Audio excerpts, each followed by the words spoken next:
Welcome back to CrimePod Chronicles, everyone. I'm Tori. And I'm Mike, and we are so glad you could join us today for, another deep dive into a really well-known true crime case that, it really captured the nation's attention, right, Tori? Absolutely, Mike. Today we're going to be talking about the tragic and, frankly, perplexing case of Gabby Petito. It's a story that just unfolded in real time, it felt like, on social media. And, it just left so many people with so many questions. Yeah, I remember, everyone was talking about this. It was just constantly in the news and on, TikTok and Instagram. And, it truly became, for better or worse, a sort of cultural touchstone for how we engage with true crime stories now. Exactly. So we're going to, really break down the timeline, the key players, and try to understand what really happened. It's quite a story. So let's start at the beginning, shall we? Who was Gabby Petito exactly? Yeah, so Gabby Petito, her full name was Gabrielle Venora Petito. She was born in Blue Point, New York in March of 1999. So she was just 22 years old when all of this unfolded. Yeah, so pretty young, still figuring things out, I guess. And she actually had a pretty big family too, right? With 6 younger siblings and a half-sibling? She did, yeah. And, interestingly, even back in 2013, she and her stepbrothers, they actually appeared in a music video to raise awareness about gun violence in response to the Sandy Hook Elementary School shooting. So she, had some public presence even before all of this. Wow, that's pretty wild. So she met Brian Laundrie, who was her fiancé, in high school, right? In 2017? That's right, yeah. They met at Bayport Blue Point High School, and then they started dating in March of 2019. So they'd been together for a couple of years. And they quickly moved in together, didn't they, with his parents down in Northport, Florida? Yeah, they did. And they even worked at a Publix there for a bit before, the pandemic kind of hit, and they both ended up quitting their job. Right. The onset of the pandemic.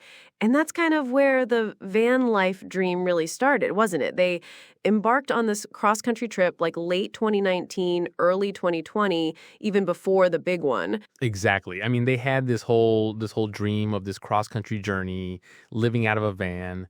And, to prepare for their longer trip, Gabby actually bought a 2012 Ford Transit Connect van, and she converted it into a camper. She even worked 50-hour weeks at Taco Bell and as a nutritionist. And Brian, he was at an organic juice bar just to save up for this dream. Oh, that's wild. So they were really committed to this lifestyle. And I remember her social media presence was huge. She documented everything, right? YouTube, Instagram, all about art, yoga, and veggies. Oh, absolutely. She had a huge social media following, and that's, I think, part of why this case just blew up the way it did. People were following their journey daily. They were engaged. They felt like they knew her, And I think that's why when things went south, it really resonated with so many people because they had this picture, this perfect picture of their lives, and it just wasn't real. Yeah, it's really sad because what everyone saw online was this perfect, idyllic, adventurous life, right? Totally. The whole van life aesthetic, it looked, aspirational almost. Exactly. So they actually kicked off this particular cross-country trip, the big one, on July 2nd, 2021. And they left from Gabby's hometown, Blue Point. And they were in that Ford Transit Connect van, right? The one she converted. That's the one, yeah. And the plan, the initial plan was for this journey to last 4 months. They were just going to go across the whole United States, seeing everything. Wow, 4 months. That's a serious commitment to living in a van. And they did, they hit a lot of big spots, didn't they? All those national parks. Oh, they did. They really embraced it, at least from what everyone saw online. So later that first month, they were already visiting Monument Rocks, Great Sand Dunes National Park and Preserve. Yeah, I remember seeing some of those posts. Zion National Park, Bryce Canyon, Mystic Hot Springs. And Canyonlands National Park. Yeah, they were really hitting all the major scenic spots. And, every step of it, or at least a lot of it, was documented on their social media. So you'd see these beautiful photos, videos, almost daily updates. So people were really invested in their story then, not just casually following, but really engaged. Oh, absolutely. It created this huge public perception of this young, adventurous couple living out their dream. Happy, carefree, just traveling the country. And that's what made the turn in the story so much more shocking, I think, because everyone had this picture in their head, Yeah, it's like people felt like they were on the trip with them almost. And then I guess that made it even more jarring when things, started to unravel. Yeah, it's like people felt like they were on the trip with them almost. And then I guess that made it even more jarring when things, started to unravel. And unravel they did, because on August 12th, 2021, just over a month into their trip, everything changed. That's when the really troubling 911 call came in from Moab, Utah, right? Exactly. A witness called to report a domestic disturbance, seeing a couple who were later identified as Gabby and Brian fighting in front of the Moonflower Community Cooperative. And the caller actually described seeing Brian slap Gabby, after which they were running up and down the sidewalk. And then the caller said he hit her again before they eventually drove off together. Yeah, that's incredibly specific and really disturbing. Another witness described the incident to police as Gabby and Brian talking, quote, aggressively, and that Gabby was actually punching him in the arm. Right. And apparently this witness also saw Brian trying to, leave Gabby behind and take her phone with him. It really just, paints a picture of a very chaotic scene. So it sounds like it wasn't just a verbal argument, but a full-blown physical altercation from the start. Oh, absolutely. And before they drove off, the witness even heard Gabby climb into the driver's seat. Then she moved over to the passenger side so Brian could drive. And she asked him, "Why do you have to be so mean?" It's just, so indicative of the dynamic that was developing. So the 911 call came in, and the police actually did intervene. Officers from the Moab City Police Department, the MCPD, located the van driving erratically near the entrance to Arches National Park and conducted a traffic stop. And this is where the body camera footage comes in, right? The video that was widely circulated and really showed the raw emotion of the situation. Absolutely. When the officers approached the van, they found Gabby just, sobbing in the passenger seat. And the body cam footage captured her incredibly emotional statement to the officers. Oh, I remember that. She was trying to explain herself, almost apologizing, saying things like, "Yeah, I don't know if some days I have really bad OCD." And she kept saying, "I'm sorry that I'm so mean," because sometimes she can get really frustrated. Yeah, she went on to say that she was just in a bad mood and had a lot of work to do on her computer that morning, and that she had just quit her job to travel and was trying to start a blog, feeling really stressed. Right, and she also mentioned that Brian didn't really believe she could do any of it, so they'd just been fighting all morning, and he wouldn't even let her back in the car before. It's a lot of pressure, Yeah, that's a lot to unpack. And initially, she even tried to downplay the physical altercation, but when the officer pointed out marks on her arm and face, she admitted that Brian had kept telling her to shut up and grabbed her face, which caused an injury. Wow, and what did Brian say when the police questioned him? He told the officers he just wanted to take a breather and calm down. He said Gabby was getting worked up, and she had her phone and was trying to get the keys from him. He admitted to trying to push her away, saying, "I know I shouldn't push her. I was just trying to push her away to go, let's take a minute and step back and breathe and see. She got me with her phone." So it sounds like he was also admitting to a physical aspect, too. And in the officer's report, they noted that Gabby couldn't stop crying and that she didn't want to be separated from Brian, and even began slapping him. And that's when he grabbed her face and pushed her back as she pressed against him and the van. Yeah, it's a messy situation all around. And ultimately, neither Gabby nor Brian wanted to press charges. The police characterized it as more of a mental breakdown rather than domestic violence, which would have required an arrest. So they just separated them for the night. Brian stayed at a motel and Gabby remained in the van. Yeah, that's such a critical point, too, that the police didn't press charges. It's just really baffling in hindsight. Oh, my goodness, Gabby's gone. And of course, his parents, they're not saying anything to Gabby's family or the police, are they? Nope, this is where the suspicion really starts to mount, right? On September 11th, after not hearing from Petito since late August, Gabby's mother had no choice but to file a missing person report. And just 4 days later, Laundrie was officially named a person of interest. And his parents, they quickly hired a lawyer. And based on their lawyer's advice, remained completely silent, refusing to talk to anyone about the case. That silence, I mean, that just speaks volumes, doesn't it? It just makes you think, like, they must know something. It's incredibly frustrating. Like, the silence is so telling.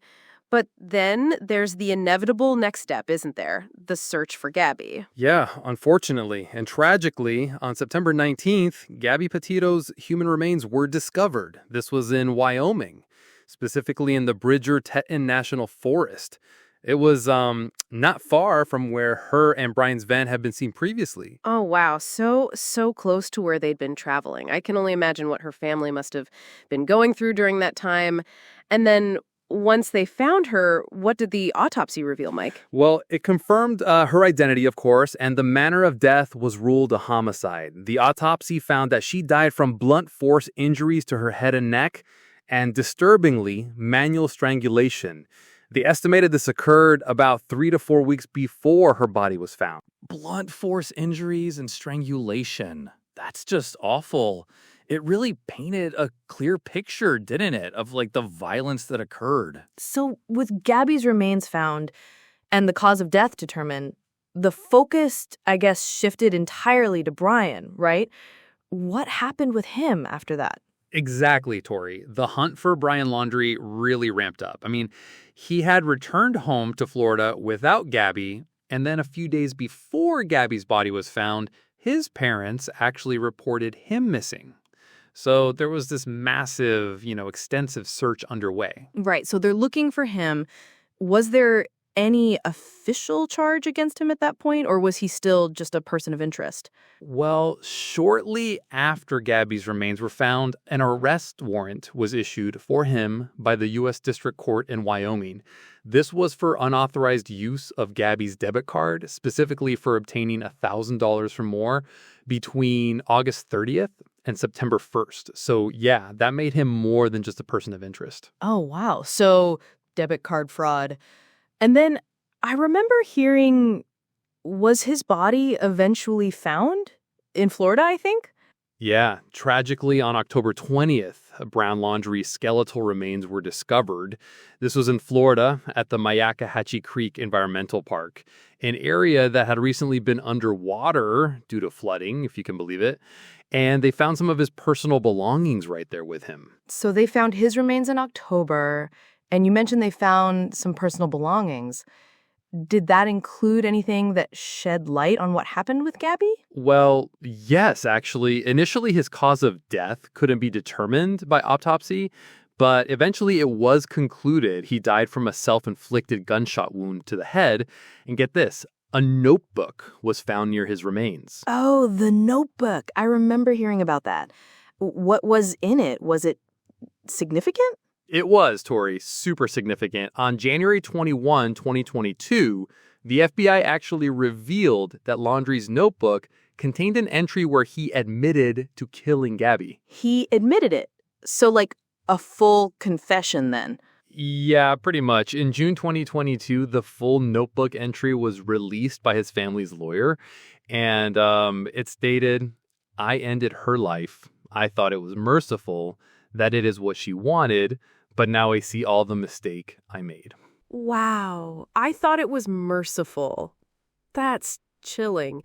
And he also talked about suicide in there too, right? He did. The note concluded with his plans for suicide, saying, quote, "I am ending my life not because of a fear of punishment, but rather because I can't stand to live another day without her." Though, experts, they later contended that his account didn't quite match the investigators' findings, suggesting he was trying to find justification for the actions he did. So ultimately, with that confession in the notebook, what happened with the official investigation? Was it closed? Yes, it was. Based on the notebook's contents and the findings, authorities officially blamed Brian Laundrie for Gabby Petito's death. And with that, the investigation was formally closed. It really brought a definitive, albeit tragic, end to that part of the story. So the case is closed, right? But, I mean, this story just exploded. Like, it was everywhere. Oh, absolutely, Tori. It garnered, I think, more public interest and media coverage than almost any other missing persons or murder case at the time, really. It was just massive. Yeah, I remember. Everyone was talking about it. Why do you think this particular case, like, captivated so many people? Well, there were a lot of factors, actually. For one, Brian and his parents initially refused to comment, which, immediately raises suspicion. Then there was all the content on social media documenting their van life journey. That really played a huge part. Oh, for sure. The Instagram posts and YouTube videos, it really felt like we knew them, even if we didn't. Exactly. And then you had the leaked police body camera footage from Moab, the 911 call recordings, eyewitness accounts, all this publicly available evidence. It painted this picture of a young, attractive couple on a romantic getaway that just went horribly wrong. And of course, the domestic violence incidents in their relationship, coupled with, the increased interest in van dwelling trips because of COVID and the overall true crime fascination. It was a perfect storm, I guess you could say, for public interest. Yeah, it really was. I remember seeing like TikTok theories and people trying to piece things together online. It was wild. It was. Public involvement was huge. People were posting their observations, theories. There were protests outside the Laundrie home, candlelight vigils, and it actually even led to the discovery of 5 other missing persons' bodies. Wow, that's quite a ripple effect. Yeah, but it also, sparked a lot of debate. The high volume of media coverage for Gabby's case was frequently cited as an example of what's called missing white woman syndrome. Right. Missing white woman syndrome. Can you, explain a bit more about what that means? So basically, it's a term used to describe the news media's disproportionate focus on missing person cases involving young, attractive, white, upper middle class women or girls, while cases involving individuals who don't fit that description, especially people of color, often receive significantly less attention.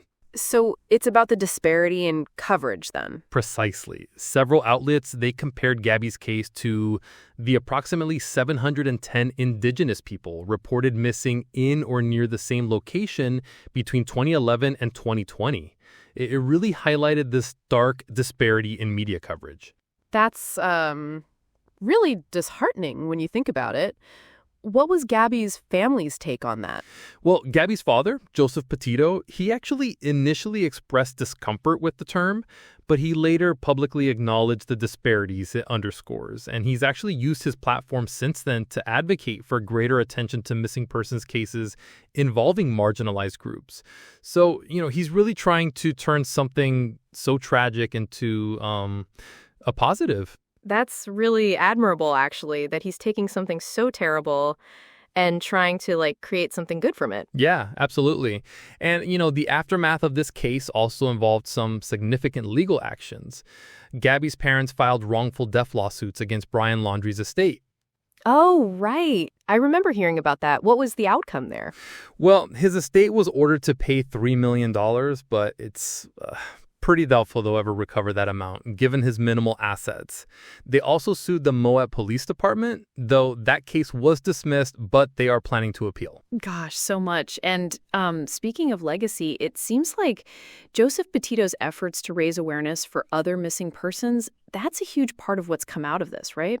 Definitely. He's been really active, especially with the Gabby Petito Foundation. It's truly a legacy of advocacy. Wow. So it's a really complex and tragic story, but I guess there's some good trying to come out of it with the foundation work. Yeah, absolutely. And that brings us to the end of this episode of CrimePod Chronicles.